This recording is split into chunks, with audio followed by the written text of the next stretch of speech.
We're back to continue our discussion with using a third-party recruiter. With us is Nick Reddin with Manpower and Chris McLinden with Axis Human Capital. Nick, what should someone have ready for them and with them when they come to meet you for the first time? Really, they should be prepared to fill out an application. They should have in their mind, their thoughts together. They should be well prepared and well versed and show up with the right attitude. And you'd be surprised how sometimes that is missing. Or when we ask them, what do you want to do or what would you like to do, they go, I really don't know. They need to put some thought into why they're coming in, what type of a job they're looking for, and what their skills are really matched up with. So should they treat the meeting with you just like an interview? It is, absolutely. The minute they walk into the door, we're technically assessing them to some degree and how they treat our entire staff, because they're going to represent us when they go out and work at our customers' locations. What are some of the common mistakes you see in those first impressions of future employees? A lot of it is just a complete lack of preparation, bringing their friends with them to fill out applications or so forth.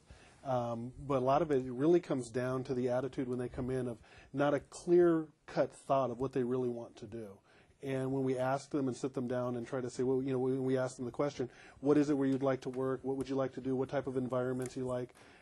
Maybe they fidget a lot. They play with jewelry. They play with their cell phones. They don't have clear answers, and it just doesn't look like they're really going to be a good worker for us. And Chris, do you have any thoughts on that? I agree. I think it all comes down to articulating the potential value they would have for a prospective employer. Many times the candidates just can't, haven't practiced or haven't thought through the process in terms of those communication skills. They're so important over varied industries, all disciplines. You've got to be able to communicate and quickly communicate your particular value proposition to anyone, whether you're a college president, an oncologist, or a customer service rep. You've got to know how to communicate. I can't stress that enough. And I think what the points you both just made really reinforces what we heard in an earlier segment about branding yourself and being prepared to really articulate and sell yourself at that first impression. So I'm glad to hear that. That's what you both agree with, too. Chris, have employers changed? I mean, we went from a situation where we had a shortage of workers to one where we've got a surplus of workers, or seemingly so. Have the types of jobs that are being listed with you changed at all?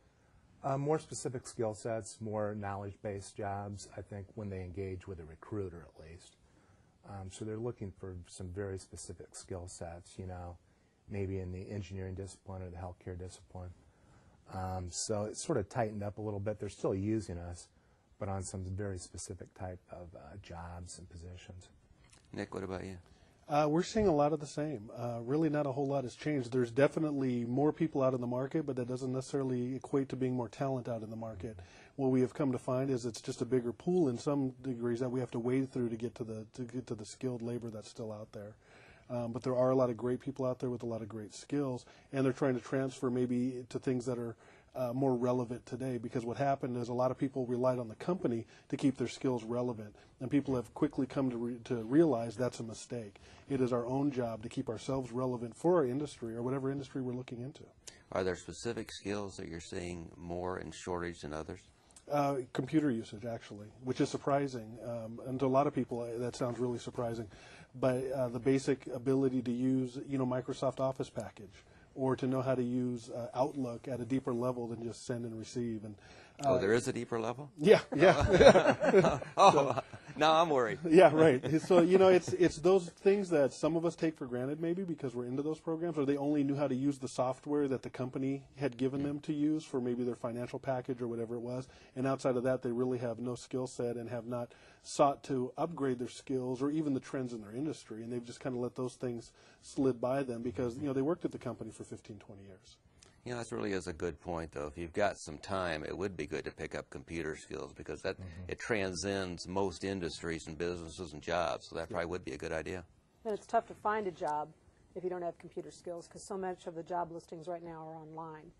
One of the things that I've heard is a trend that's going on is that many people who go through like third-party recruiters like yourselves end up they start off in a temporary position that may transition into a full-time position. So getting yourself even in the door of some of these companies could be a good first step for folks. And what's your impressions of that and what's going on right now? Yeah, the majority of our positions are temp to hire. Very rarely, I shouldn't say rarely, but the least majority are just straight temp. 40% of anybody we put on assignment gets hired on full-time by the company we put them at. And the companies are looking at them as a trial period. You know, will they show up on time, which unfortunately today doesn't happen the way we'd like to think it does. That aspect of the job and work ethic is missing in some cases. So they're giving them a true trial through us or through a competitor to say, hey, are they going to show up? Are they going to do the job? Are they going to be respectful? Do they care about the company? And you never know where jobs are going to lead. Some jobs that start off at $8.50 or $10 an hour lead to a plant supervisor because they took that job seriously.